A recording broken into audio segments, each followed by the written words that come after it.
الحمد لله ولي كل نعمة وصلى الله على رسوله محمد النبي الرحمة وعلى آله وأصحابه خيار الأمة وسلم عليهم تسليما كثيرا. الحمد لله رب العالمين والصلاة والسلام على سيد المرسلين وعلى آله وأصحابه أجمعين. أما بعد فقد قال الله تعالى في كلامه الأعلى محكم التنزيل: أعوذ بالله من الشيطان الرجيم. بسم الله الرحمن الرحيم.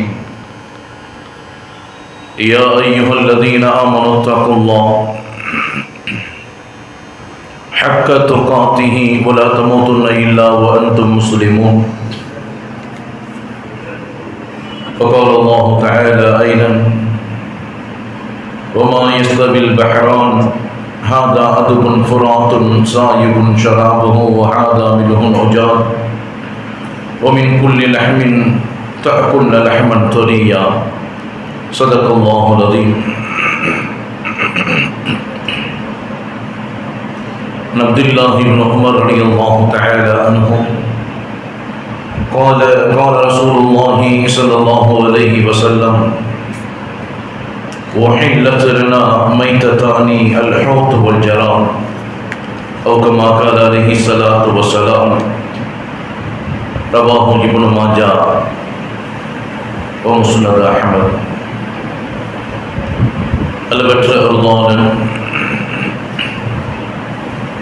நிகரற்ற அன்புடையோர் இல்லாமல்ல நாயகன் அல்லாஹு தஆலாவின் பேரருள் அருமையான கண்மணி நாயகம் ரசூலுல்லாஹி ஸல்லல்லாஹு அலைஹி வஸல்லம் அவர்களின் மீதும் அவர்களின் உயர்வான உன்னதமான குடும்பத்தார்கள், உத்தம சத்திய சஹாபா பெருமக்கள், தாபீன்கள், தபஅத்தாபீன்கள், இமாம்கள், இறைநேசர்களான வலிமார்கள், நல்லோர்களான நம் முன்னோர்கள் நம் அனைவரின் மீதும் என்றும் உண்டாகட்டுமா. அன்பிற்கினிய அல்லாஹ்வின் நல்லடியார்களே, இறைவனுடைய மாபெரும் பேரருளால் புனிதம் நிறைந்த மாதத்தில் புனிதமான நாளில் ஜும்மாவுடைய நேரத்தில் இறை கடமையை, இறை கட்டளையை நிறைவேற்றுவதற்காக அல்லாஹ்வின் இல்லத்தில் நாம் அமர்ந்திருக்கின்றோம்.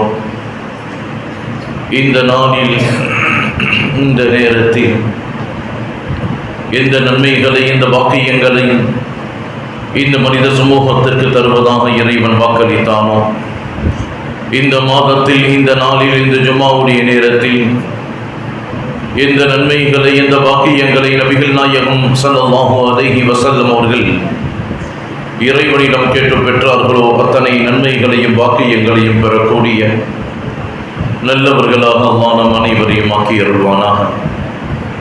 வாழும் காலம் முழுக்க லா இலாஹ இல்லல்லாஹ் முஹம்மது ரசூலுல்லாஹ் என்ற உயர் கலிமாவின் அடிப்படையில் வாழ்ந்து அதே கலிமாவோடு இந்த உலகத்தை விட்டும் விடை பெறக்கூடிய உத்தமர்களாக அல்லாஹ் நம் அனைவரையும் ஆக்கி அருள்வானாக. கண்ணியம் நிறைந்த பெருமக்களே, இறைவனின் மாபெரும் பேரருளால் ஜமாஅத்துல் அவ்வல் மாதம் நிறைவை எட்டிக் கொண்டிருக்கின்றது. ஜமாஅத்துல் ஆகிரை எதிர்நோக்கியவர்களாக அல்லாஹ்வின் இல்லத்தில் நாம் அமர்ந்திருக்கின்றோம். இந்த மாதங்களில், இந்த நாட்களில் அல்லாஹு தஆலா எந்த சிறப்புகளை, எந்த நன்மைகளை தருகின்றானோ அத்தனை நன்மைகளையும் பெறக்கூடிய நல்லவர்களாக அல்லாஹ் நம் அனைவரையும் ஆக்கி அருள்வானாக. கண்ணியம் நிறைந்த பெருமக்களே, ஒவ்வொரு வருடமும் நவம்பர் 21 இன்றைய நாளை வேர்ல்டு ஃபிஷர்ஸ் டே என்று சொல்லப்படக்கூடிய உலக மீன்வள மீனவர் தினமாக உலகம் முழுவதும் அது கடைபிடிக்கப்படுகின்றது. நவம்பர் மாதம் 21 இன்றைய நாளை உலகம் முழுக்க மீனவ தினமாக மீனவர்களின் தினமாக உலகம் முழுக்க கடைபிடிக்கப்படுகின்றது. வளரும் நாடுகளில் சுமார் 30 மில்லியனை தாண்டி ஏன் 60 மில்லியனுக்கும் அதிகமான மக்கள் மீன்பிடி தொழிலில் ஈடுபட்டுக் கொண்டிருக்கின்றார்.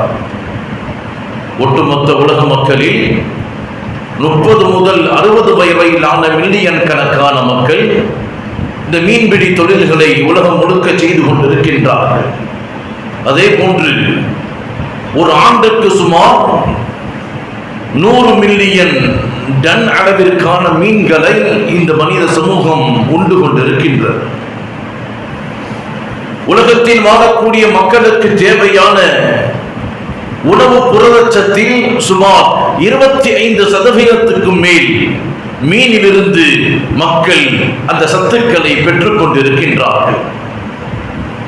இந்திய நாட்டில் சுமார் 7516 கிலோமீட்டர் 4670 மைல்கள் கடற்கரை அடங்கியதுதான் இந்திய நாடு. இந்த கடற்கரை பகுதிகளில் சுமார் 3827 மீனவ கிராமங்கள் அடங்கி இருக்கின்றது. 1914 பாரம்பரிய மீன் இறங்கு நிலையங்கள் இந்த பகுதிகளில் அமைந்திருக்கின்றது. ஒட்டுமொத்தமாக இந்தியாவினுடைய உள்நாட்டு உற்பத்தியில் 1.7% அளவிற்கான இந்திய பொருளாதாரத்தில் மீன்பிடி துறை என்பது ஒரு முக்கிய பங்கை வகித்துக் கொண்டிருக்கின்றது. இந்திய நாட்டில் மீன்பிடி துறையானது நாட்டின் 28 மில்லியனுக்கும் மேலான மக்கள் அவர்களின் வாழ்வாதாரமாக இந்த மீன்பிடி தொழில் அமைந்திருக்கின்றது. உலக நாடுகளின் பட்டியலில் சீனாவிற்கு அடுத்தபடியாக சுமார் 2வது இடத்தில் மீன் உற்பத்தியில் இந்திய நாடு விளங்கிக் கொண்டிருக்கின்றது. தேசிய மீன்வள மேம்பாட்டுத்துறை அவர்களின் கூற்றுப்படி ஒரு ஆண்டுக்கு சுமார் 334.41 பில்லியன் ஏற்றுமதியின் மூலமாக இந்திய நாடு வருமானத்தை பெற்றுக் கொண்டிருக்கின்றது. இப்படி மீன்களால், மீன்வளத்தால், மீனவர்களால், மீன்பிடி துறையால் இந்த நாடுகளுக்கு ஏராளமான ஏற்றுமதிக்கான பொருளாதாரம் குமிந்து கொண்டிருக்கக்கூடிய அதே நிலையில் தற்போதைய வேதனையான தகவல் என்ன தெரியுமா? இன்றைக்கு தங்களுக்கு அருகாமையில் இருக்கக்கூடிய நீர் வளங்களில் மீனின் வளங்கள் குறைவதால் தூரமான இடங்களுக்கு சென்று மீன்களை பிடிக்கக்கூடிய சூழ்நிலைக்கு மீனவர்கள் தள்ளப்பட்டிருக்கின்றார்கள். தொழிற்சாலைகளால், கார்ப்பரேட் கம்பெனிகளால் வெளியாகக்கூடிய அந்த கழிவுகளின் மூலமாக மீன் வளம் இன்று குறைந்து கொண்டிருக்கின்றது. மிக பெரும் கப்பல்களின் போக்குவரத்தால் அடிமட்ட இழுவை இழுத்தல் போன்ற நீடிக்க முடியாத மீன்பிடி முறைகளால் முற்றிலும் மீன் வளங்கள் குறைந்து கொண்டிருக்கின்றது. ஐக்கிய நாடுகள் சபை ஒரு ஆய்வை வெளியிட்டது. மீன் வளத்தில் அத்தியாவசிய வாழ்விடங்கள் மாசுபாடுகள் காரணமாக 3.2% மீன் வளங்கள் முற்றிலுமாக அளிக்கப்பட்டது என்பது ஐக்கிய நாடுகள் சபை தரக்கூடிய பட்டியல் தரவுகள். உலகளாவிய இழப்புகளால் மீன்பிடி தொழில்கள், மீன் வளர்ச்சி மிக பெரும் பாதிப்பை எட்டிக் கொண்டிருக்கின்றது. இப்படிப்பட்ட பிரச்சனைகளுக்கு நடுவில் தான் தீர்க்க முடியாத நாடுகளால் வளம் குறைந்த நிலையில் அணுகக்கூடிய ஒரு நிலையில் மீன் துறைகள் கடந்து கொண்டிருக்கின்றன. இப்படிப்பட்ட அதல பாதாளத்தில் மீன் துறைகள் சென்று கொண்டிருப்பதால் அதை காப்பாற்றுவதற்காக என்னவோ ஒவ்வொரு வருடமும் இந்த நவம்பர் 21ஆம் நாளை மீன்வள மீனவர் தினமாக உலகம் முழுக்க அது அனுசரிக்கப்படுகின்றது. இந்த நாளில் மீன் வளர்த்துக்கென்று மீனவர்களுக்கென்று இந்த நவம்பர் 21ஆம் நாளை உலகம் முழுக்க அனுசரிக்கக்கூடிய சூழ்நிலையில்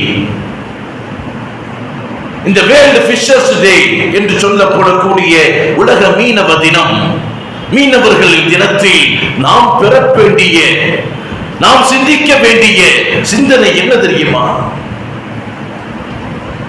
மீன் வளத்திற்கும் ஈமானுக்கும் நெருங்கிய தொடர்பை அல்லாஹ் வைத்திருக்கின்றார்.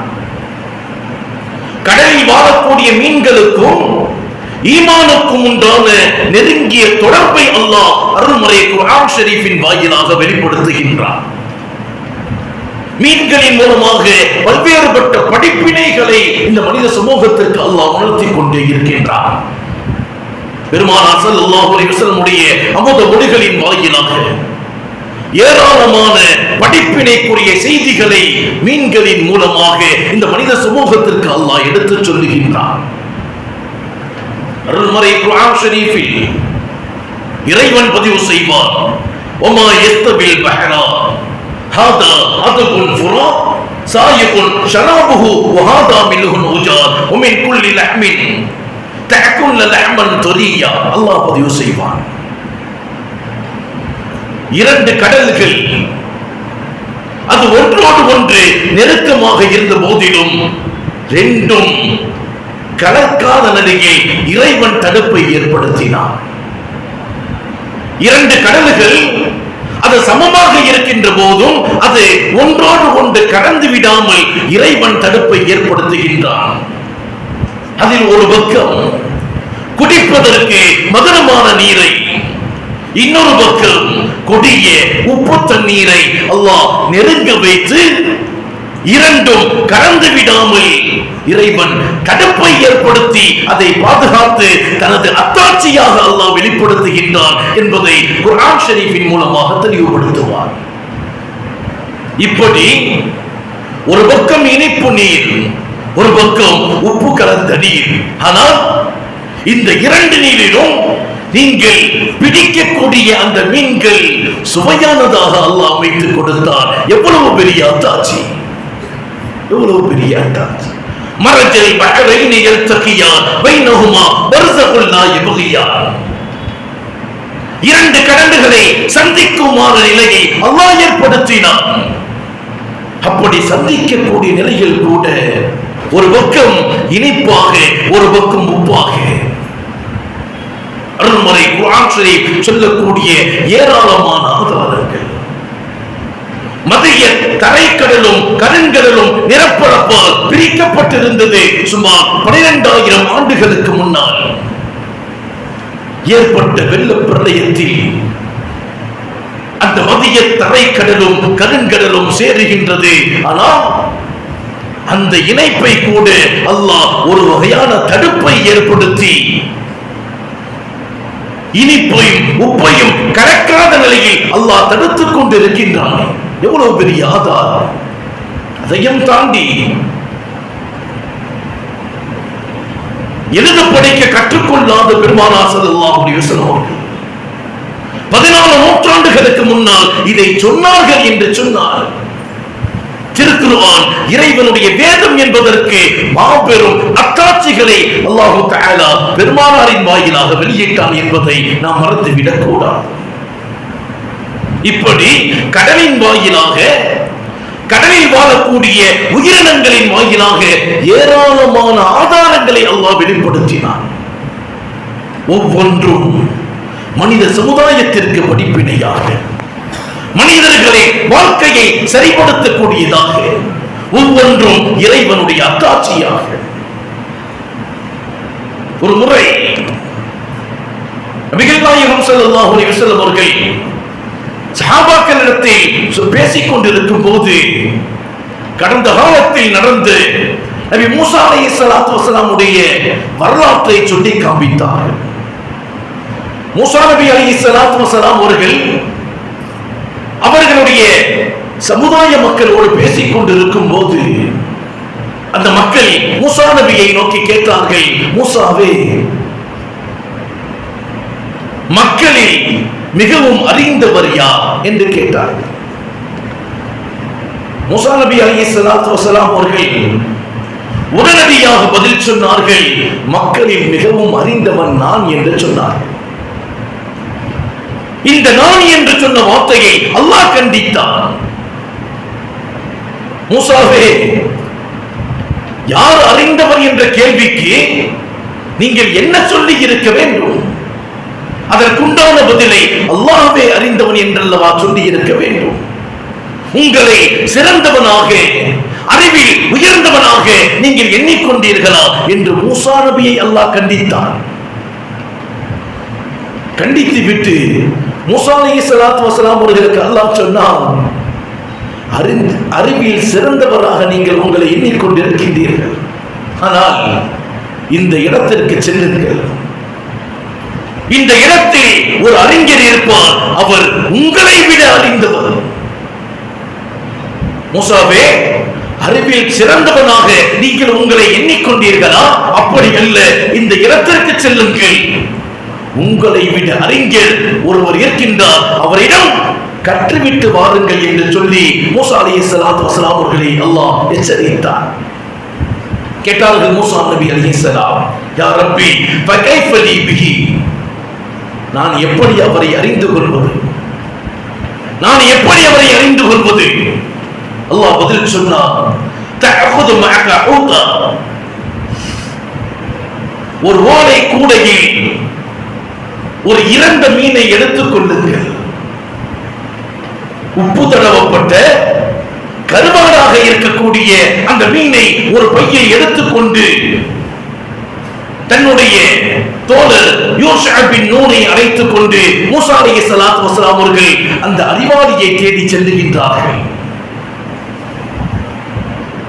தன்னுடைய சீடரிடம் சொன்னார்கள், மூசா நபி அலைஹிஸ்ஸலாம், இந்த இறந்த மீன், கருவாடாக இருக்கக்கூடிய மீன் எப்பொழுது உயிர் பெற்று துள்ளி குதிக்கின்றதோ அந்த நேரம் எனக்கு அதை அறிவித்து விடுங்கள். அந்த இடத்தில் தான் அந்த அறிஞர் இருக்கின்றார். இரவு பகலாக நடக்கின்றார்கள். இடையில் கடற்கரை ஓரத்தில் ஒரு பாறையின் மீது இருவரும் ஓய்வெடுக்கின்றார்கள். அந்த நேரத்தில் இறந்து இருந்த அந்த கருவாடான மீன் உயிர் பெற்று துள்ளி கொதித்து கடலுக்குள் ஒரு குகையை போன்ற நிலையில் அது உள்ளே செல்லுகின்றது. இதை பார்த்த அந்த யோஷா மூசா நபி அலைஹிஸ்ஸலாத்து வஸலாம் அவரிடம் உறங்கிக் கொண்டிருப்பதால் சொல்வதற்கு விழித்தவுடன் சொல்லிக் கொள்ளலாம் என்று தாமதம் செய்கின்றார். ஷைத்தான் அதை மறக்கடிக்கின்றான். அல்லாஹ் குர்ஆன் ஷரீஃபிலே அதை பதிவு செய்வான். فلما جاوز قال لي فتاه آتنا غداءنا لقد لقينا من سفرنا هذا نصبا. தூங்கி எழுந்த மூசா நபி அலைஹிஸ்ஸலாத்து வஸலாம் அவர்கள் அந்த இடத்தை கடந்து இரவு பகலாக நடந்து வந்ததற்கு பிறகு தனது சீடரிடம் கேட்டார்கள், ஏதேனும் காலை உணவை தாருங்கள் என்று கேட்டபோது கூடையை திறக்கின்றார்கள். அந்த மீன் அந்த கூடைக்குள் இல்லை. சொன்னார் அந்த சீடர், மூசா நபியே, நாம் நேற்றைய தினம் ஒரு பாறையின் மீது உறங்கினோம் அல்லவா? அந்த இடத்தில் இறந்திருந்த மீன் உயிர் பெற்று துள்ளி கொதித்து கடலுக்குள் சென்றதை நான் பார்த்தேன். நீங்கள் உறங்கிக் கொண்டிருந்ததால் நீங்கள் விழித்ததோடு உங்களிடம் சொல்லலாம் என்று நினைத்தேன். ஹாதா நஸபா, ஷைத்தான் என்னை மறக்கடித்து விட்டார். قال أرينا إذ أوينا إلى الصخرة فإني نسيت الحكم وما أنسانيه إلا الشيطان أن أذكره واتخذ سبيله في البحر عجبا. அந்த மீன் சென்றதை நான் பார்த்தேன். ஒரு ஆச்சரியமான கடலில் குகையை போன்ற தோட்டம் உருவானது. அதற்குள் அந்த மீன் சென்றதை நான் பார்த்தேன். ஆனால் உங்களிடம் சொல்வதற்கு முயற்சித்த போது ஷைத்தான் எனக்கு மறக்கடித்து விட்டான் என்று சொன்னார் அந்த தோழர். மூசா அலைஹிஸ்ஸலாத்து வஸலாம் அவர்கள் உடனே சொன்னார்கள், "தாலிக மா குன்னா நபகி ஃபர்தத் அலா ஆதாரிஹிமா கஸஸா." அந்த மீன் தொலைந்த இடத்தில் தான் நாம் அந்த அறிஞரை பெற்றுக்கொள்ள வேண்டும். எனவே மீண்டும் திரும்பி வந்த வழியில் வாருங்கள் என்று அழைத்துக் கொண்டு வந்து ஹிதர் அலைஹிஸ்ஸலாத்து வஸலாம் அவர்களை அந்த மீன் தொலைந்த இடத்தில் பெற்றுக்கொண்டதை குர்ஆன் ஏராளமான ஆதாரங்களோடு நமக்கு வரவேற்கின்றது. இறந்த மீனுக்கு உயிர் தந்து அல்லாஹ் இறைநேசரை அடையாளம் காட்டினான் என்பது குர்ஆன் நமக்கு சொல்லக்கூடிய ஆதாரம். குர்ஆன் ஷரீஃபின் மூலமாக கடலுக்கும் ஈமானுக்கும் உண்டான, கடலில் வாழக்கூடிய உயிரினங்களுக்கும் ஈமானுக்கும் உண்டான நெருக்கத்தை ஏராளமான படிப்பினைகளோடு அல்லாஹ் பதிவு செய்தார். யூதர்களுக்கு அல்லாஹ் கட்டளையிட்டார், சனிக்கிழமையில் எந்த வேலையிலும் நீங்கள் ஈடுபடக்கூடாது, என்னை மாத்திரமே நீங்கள் வணங்க வேண்டும், சனிக்கிழமையில் நீங்கள் கடலில் சென்று மீன் பிடிக்க கூடாது என்பது அவர்களுக்கு அல்லாஹ் சொன்ன கட்டளை. சவுதி அரேபியாவில் உள்ள மதியன் நகருக்கும் சினாய் தீபகற்பத்தில் உள்ள தூர் என்ற மலைக்கும் மத்தியில் உள்ள ஐலா என்ற கிராமம், அந்த கிராமத்தில் யூதர்கள் வசித்து வந்தார்கள். அவர்களுடைய தொழில் மீன் பிடிப்பது மாத்திரம்தான். ஆனால் அல்லாஹ்வினுடைய கட்டளை, சனிக்கிழமையில் நீங்கள் கடலில் சென்று மீன் பிடிக்க கூடாது, இறை வணக்கத்தில் ஈடுபட வேண்டும். அவர்களுக்குரிய சோதனை என்ன தெரியுமா? எந்த சனிக்கிழமையில் அல்லாஹ் மீன் பிடிக்க கூடாது என்று தடை செய்தானோ அந்த சனிக்கிழமையில் கடலில் உள்ள ஒட்டுமொத்த மீன்களும் கடலில் வந்து எட்டி பார்த்துக்கிட்டு இருக்கு. சோதனை எப்படி? மீன் பிடிக்க கூடாது என்பது இறைவனுடைய கட்டளை. அந்த சனிக்கிழமையில் கடலில் உள்ள ஒட்டுமொத்த மீன்களும் கரையில் வந்து நிற்குமா? சனிக்கிழமை முடிந்து இவர்கள் ஞாயிற்றுக்கிழமை கடலில் மீன் பிடிக்க செல்லும் போது எல்லா மீன்களும் தூரமாக சென்று ஒளிந்து கொள்ளுமா? மிகவும் சிரமத்தோடு தான் அவர்கள் தூரமாக சென்று மீன் பிடித்து வந்தார்கள். இந்த நிலையில் சில யூதர்கள் மீனுக்கு ஆசைப்பட்டு பொருளாதார மோகம் கொண்டு அந்த கடலுக்கு பக்கத்தில் ஒரு மிகப்பெரிய பள்ளத்தை தோண்டினார். பள்ளத்தை தோண்டுகின்ற போது அந்த பள்ளத்திற்கும் கடலுக்கும் மத்தியில் ஒரு வாய்க்காலை அமைத்தார்கள். சனிக்கிழமை நம்மால் மீன்களை பிடிக்க முடியாது, எனவே அலையின் மூலமாக சனிக்கிழமை கரைக்கு வரக்கூடிய மீன்கள் எல்லாம் இந்த பள்ளத்தில் வந்து விழுந்துவிடும். எனவே ஞாயிற்றுக்கிழமை ஈஸியாக நாம் இதை பிடித்து விடலாம் என்ற பொருளாதார மோகம் கொண்டு சிலர்கள் பள்ளம் தோண்ட நினைத்தார்கள். அப்படி பள்ளம் தோண்டுகின்ற போது அந்த யூதர்களில் இருந்த சில உண்மையான அறிஞர்கள் அவர்களை எச்சரித்தார்கள்.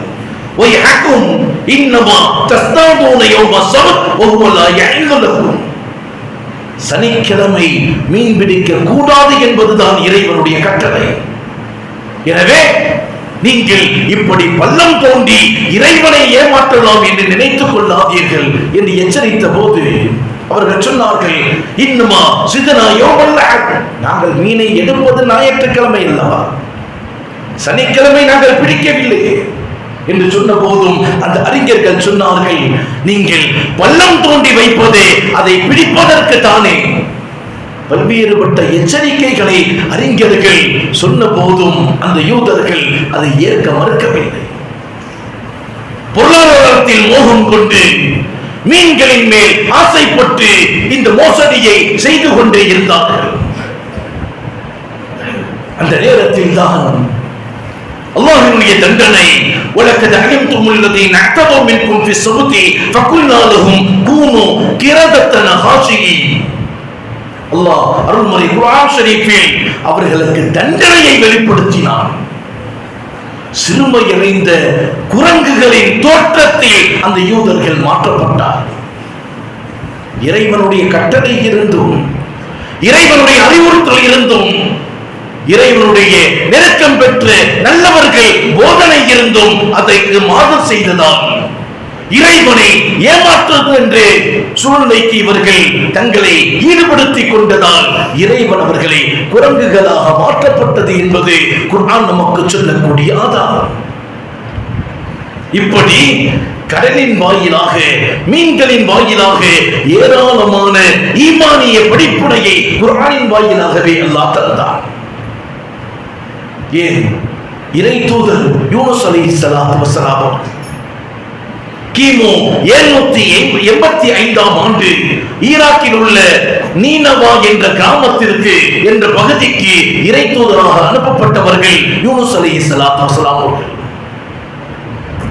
ஏகத்துவத்தை சொல்லுகின்றார்கள், மக்களை ஓரிரை கொள்கைக்கு அழைக்கின்றார்கள். ஆனால் அவர்களை யாரும் ஏற்றுக்கொள்வதாக இல்லை. பிடிவாதமாக இறை மறுப்பு, இறை நிராகரிப்பு அந்த நீனவாவுடைய மக்கள் பல நாட்கள், பல ஆண்டுகள் ஏகத்துவத்தை சொல்லிக் கொண்டே இருக்கின்றார்கள். அந்த மக்கள் ஏற்றுக்கொள்வதாக இல்லை. வெறுப்புற்ற நபி யூனுஸ் அலைஹிஸ்ஸலாத்து வஸலாம் அவர்கள் இறைவனுடைய அனுமதி இல்லாமல் ஊரை விட்டு வெளியேறுகின்றார்கள். அந்த நீனவா ஈராக்கினுடைய பகுதியில் இருந்து பலஸ்தீனத்து துறைமுகம் வழியாக துனூசியா என்ற இடத்திற்கு செல்வதற்காக கப்பலில் ஏறுகின்றார்கள். கப்பல் சிறிது தூரம் செல்லுகின்ற போது கப்பல் குதிக்க ஆரம்பிக்கின்றது. அந்த கப்பலுடைய மாலுமி சொன்னார், யாரோ ஒரு மனிதர் தன்னுடைய எஜமானுக்கு மாறு செய்துவிட்டு கப்பலில் ஏறி இருக்கின்றார். அவர் உடனடியாக கடலுக்குள் குதித்து விட வேண்டும் என்று சொன்ன போதும் அனைவரும் அமைதியாக இருக்கின்றார்கள். அந்த நேரத்தில் சீட்டு குலுக்கி போடுகின்றார். நபி யூனுஸ் அலைஹிஸ்ஸலாத்து வஸலாமுடைய பெயர் வருகின்றது. நீங்கள் தான் உங்கள் எஜமானனுக்கு மாறு செய்துவிட்டு கப்பல் ஏறி இருக்கின்றீர்கள். நீங்கள் இறங்காவிட்டால் கப்பல் மூழ்கிவிடும். உடனடியாக கப்பலில் இருந்து குதித்து விடுங்கள் என்று சொன்ன போது யூனுஸ் அலைஹிஸ்ஸலாத்து வஸலாம் அவர்கள் கடலுக்குள் குதிக்கின்றார்கள். அந்த நேரத்தில் இறைவனுடைய சோதனையாக ஒரு மீன் அவர்களை விழுங்குகின்றது. யூனுஸ் அலைஹிஸ்ஸலாத்து வஸலாம் அவர்களை மீன் விழுங்குகின்றது. சுமார் 40 நாட்கள் மீனின் வயிற்றுக்குள் இறைவனிடத்தில் தான் செய்த தவறுகளுக்கு விலை பொறுக்க தேடிக்கொண்டு இறைவனை வணங்கிக் கொண்டே இருந்தார்கள். யூனுஸ் அலைஹிஸ்ஸலாத்து வஸலாம் அவர்கள் மீனின் வயிற்றுக்குள்ளாக அல்லாஹ் குர்ஆன் ஷரீஃபில் பதிவு செய்வார், லா இலாஹ இல்லா அன்த சுப்ஹானக இன்னி குன்து மினல் ஸாலிமீன். இறைவா, நீ பரிசுத்தமானவன், நான் எனக்கு அநீதம் செய்து விட்டேன், என்னை கைவிட்டு விடாதே, நான் அநியாயக்காரனாக ஆகிவிடுவேன் என்ற கதறலை 40 நாட்களாக யூனுஸ் அலைஹிஸ்ஸலாத்து வஸலாம் அவர்கள் மீனின் வயிற்றிலிருந்து பிரார்த்தனை செய்கின்றார்கள். 40 நாட்களுக்கு பிறகு அவர்களின் தவறை மன்னித்த இறைவன் மீனுக்கு கட்டளையிட்டார். கடல் முழுக்க சுற்றித் திரிந்த அந்த மீன் இறுதியாக கடற்கரையில் வந்து அவர்களை துப்பிவிட்டு சென்றது. மீண்டும் தனது தவறை உணர்ந்த யூனுஸ் அலைஹிஸ்ஸலாத்து வஸலாம் அவர்கள் மீண்டும் அதே கிராமத்திற்கு, அதே பகுதிக்கு சென்று இறையச்சத்தோடு, இறை வேதத்தோடு, இறை கட்டளையோடு மீண்டும் ஏகத்துவத்தை பிரச்சாரம் செய்தார்கள். இதெல்லாம் குர்ஆன் நமக்கு தரக்கூடிய கடல் சார்ந்த ஈமானிய படிப்பினைகள். சிலர்கள் கேட்பதுண்டு, மீன் வயிற்றுக்குள்ள எப்படி உயிரோடு ஆக்சிஜன் இல்லாமல் மனிதனால் வாழவே முடியாது, எப்படி மீன் வயிற்றுக்குள் 40 நாட்கள் யூனுஸ் அலைஹிஸ்ஸலாம் வாழ்ந்தார்கள்? எனவே இது ஒரு கட்டுக்கதை என்று சொல்லப்பட்ட காலம் உண்டு. ஆனால் சமீபத்திய கால ஓட்டத்தில் அறிவியல் சார்ந்து இது நிரூபணமானது. மனிதனை விழுங்கும் அளவிற்கு கடலில் ஒரு மீன் இருக்கின்றது என்று சொன்னால் எல்லோருக்கும் தெரியும், அது திமிங்கலம் தான். ஆனால் அந்த திமிங்கலத்தில் பல வகை உண்டு. யூனுஸ் அலைஹிஸ்ஸலாத்து வஸலாம் அவர்களை விழுங்கிய திமிங்கலம் என்பது நீல திமிங்கலம் என்று சொல்லப்படக்கூடிய வகை. அந்த நீல திமிங்கலத்தின் நாக்கு இருக்கு அல்லவா, இந்த பள்ளியில் பாதி அளவுக்கு இருக்கு. ஒரு 50 மனிதர்கள் உட்காரும் அளவிற்கு விசாலமானது அந்த நீல திமிங்கலத்தின் நாக்கு. யோசனை செய்து பாருங்கள், அதனுடைய வயிற்று பகுதி எவ்வளவு பிரம்மாண்டமாக இருக்கும். அதிலும் குறிப்பாக மீன் இனத்தில் திமிங்கலம் என்பது மாறுபட்ட படைப்பு. ஏனென்று சொன்னால் திமிங்கலம் என்பது தன்னுடைய குட்டிகளை பெற்றெடுத்து அதற்கு பாலூட்டக்கூடிய ஒரு வகையை சேர்ந்தது. அதே போன்று மற்ற மீன்கள் எல்லாம் தன்னுடைய செவில்களால் அது சுவாசிக்கும். ஆனால் திமிங்கலம் என்பது மனிதனை போன்று நுரையீரலை கொண்டது. நீரின் மேல்மட்டத்திற்கு வந்து சுவாசத்தை உள்ளிழக்கக்கூடிய அந்த திமிங்கலங்கள் எவ்வளவு ஆழத்திற்கு சென்றாலும் சுமார் 2 மணி நேரம் வரை தண்ணீருக்குள்ளே இருக்கும், சுவாசத்தை இழுக்காமல். மனிதனுடைய சுவாசம் காற்றிலிருந்து ஒரு 15% அவன் இழுக்கின்றான் என்று சொன்னால், திமிங்கலத்தின் சுவாசம் என்பது 90% அதுக்குள் இருக்கும். காற்று நிரம்பிய அந்த வயிற்று பகுதியில் தான் ஆக்சிஜனோடு இருக்கக்கூடிய அந்த சூழலில் தான் அல்லாஹ் 40 நாட்களை நபி யூனுஸ் அலைஹிஸ்ஸலாத்து வஸலாம் அவர்களுக்கு கொடுத்தான் என்பது மாபெரும் விஞ்ஞானபூர்வ அறிவியல் தரமான சான்று என்பதை இன்று உலகம் ஒற்றுக்கொண்டிருக்கின்றது. அதையும் தாண்டி ஒரு திமிங்கலத்தின் வயிற்றுக்குள் 3 நாள் இருந்து வெளியான மனிதனை இந்த உலகம் கண்டிருக்கின்றது.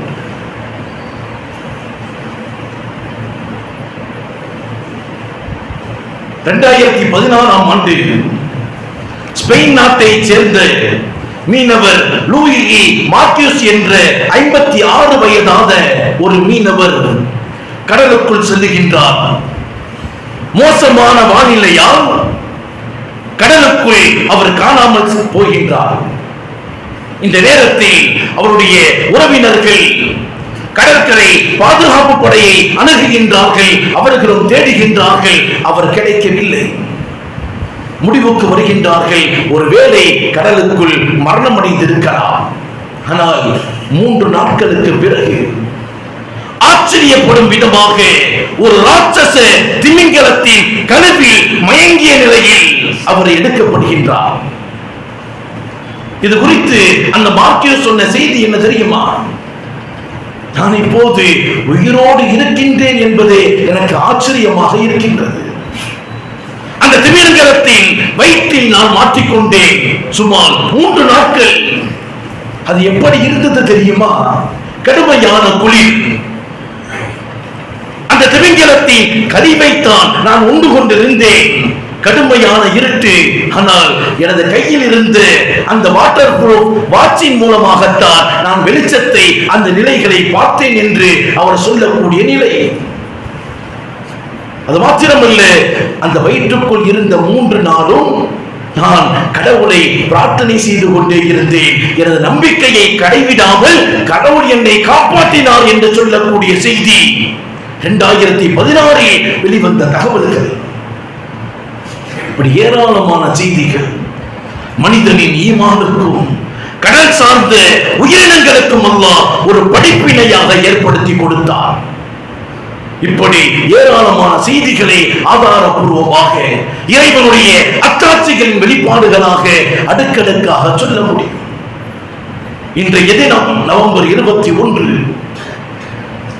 உலகளாவிய அளவில் வேர்ல்ட் ஃபிஷர்ஸ் டே என்று சொல்லப்படக்கூடிய மீனவர் தினங்கள் கொண்டாடப்படுகின்றது. ஆனால் எத்தனை தினங்களை அதற்காக கொண்டாடினாலும், எத்தனை தினங்களை அதற்காக அனுஷ்டிக்கப்பட்டாலும் மீனவர்களின் துயர நிலை மாறவில்லை. மீன் வளங்கள் பெரும் பெரும் தொழிற்சாலைகளின் கழிவுகளால், மிக பெரும் கப்பல்களின் போக்குவரத்தால் மீண்டுமாக பாதிக்கப்பட்டுக் கொண்டே இருக்கின்றது. நீர்நிலைகளில் உள்ள ஆரம்ப நிலைகளில் உள்ள மீன் வளங்கள் அழிக்கப்பட்டுக் கொண்டிருக்கின்றது. எத்தனை நாட்களை அதற்காக அனுஷ்டிக்கப்பட்டாலும் காலம் முழுக்க அந்த மீனவர்கள் வேதனைப்படுகின்றார்கள். சிறந்த ஊதியங்கள் இல்லாமல் கஷ்டப்படுகின்றார்கள். எத்தனை காலங்கள் மாறினாலும் அவர்களின் கஷ்டங்களும் சிரமங்களும் மாறுவதாக இல்லை. அதற்காக எந்த அரசாங்கங்களும் முயற்சிகளையும் ஆக்கப்பூர்வமான செயல்களிலும் ஈடுபடுவதில்லை என்பதுதான் நிதர்சனமான உண்மை. அல்லாஹு தஆலா அந்த மீனவர்களுக்கு உயர்ந்த பகரங்களை தருவானாக, உயர்ந்த சிந்தனைகளை தருவானாக. வாழக்கூடிய காலங்களில் அமைதியாக, நிரந்தரமாக, நிம்மதியாக இந்த உலகத்தில் வாழக்கூடிய சூழலை அந்த மீனவ மக்களுக்கு அல்லாஹு தஆலா ஏற்படுத்துவானாக. அதே நேரத்தில் கடலின் மூலமாக, கடல் சார்ந்த உயிரினங்களின் மூலமாக ஏற்படக்கூடிய ஆபத்துகளில் இருந்து அல்லாஹு தஆலா அந்த மக்களை பாதுகாப்பானாக. வாழும் காலம் முழுக்க இது போன்று மார்க்கம் சொல்லக்கூடிய உலகத்தில் நடைபெறக்கூடிய ஒவ்வொரு விஷயங்களில் இருந்தும் படிப்பினை பெறக்கூடிய மக்களாக அல்லாஹ் நம் அனைவரையும் ஆக்கியருள்வானாக. அல்லாஹ் சொல்லுவார் அருள்மறை குர்ஆன் ஷரீஃபில் ஃபஅத்தபிரு யா உலில் அப்சார். சிந்தனையோடு அருள்மறை குர்ஆன் ஷரீஃபை, பெருமானாரின் வார்த்தைகளை, உலகத்தில் நடைபெறக்கூடிய அத்தனை விஷயங்களையும் சிந்திப்பவர்களுக்கு பல்வேறுபட்ட படிப்பினைகள் உண்டு என்பதுதான் இறைவன் நமக்கு சொல்லக்கூடிய ஒரே அறிவுரை. அந்த அடிப்படையில் வாழ்ந்து இந்த உலகத்தில் மாத்திரமல்ல இவர் உலகிலும் வெற்றி பெறக்கூடிய உயர்ந்த உன்னதமான உத்தமர்களாக அல்லாஹ் நம் அனைவரையும் ஆக்கியருள்வானாக. பெருமானார் ஸல்லல்லாஹு அலைஹி வஸல்லம் அவர்கள் சொன்னார்களே, தூபா லிமன் வஜத ஃபீ ஸஹீஃபத்திஹி இஸ்திக்ஃபாரன் கஸீரா. யார் நாளை மறுமையில் தன்னுடைய நன்மை தீமை ஏடுகளில் அதிகம் தௌபா செய்தவர்களாக இறைவனிடத்தில் பாவ மன்னிப்பை பெற்றுக் கொண்டார்களோ அப்படிப்பட்ட உயர்ந்த பாக்கியவான்களாக அல்லாஹ் நம் அனைவரையும் ஆக்கியருள்வானாக. வ ஆகிரு தஅவானா அல்ஹம்துலில்லாஹி ரப்பில் ஆலமீன். ஸலாமு அலைக்கும் வரஹ்மத்துல்லாஹி வபரகாத்துஹு.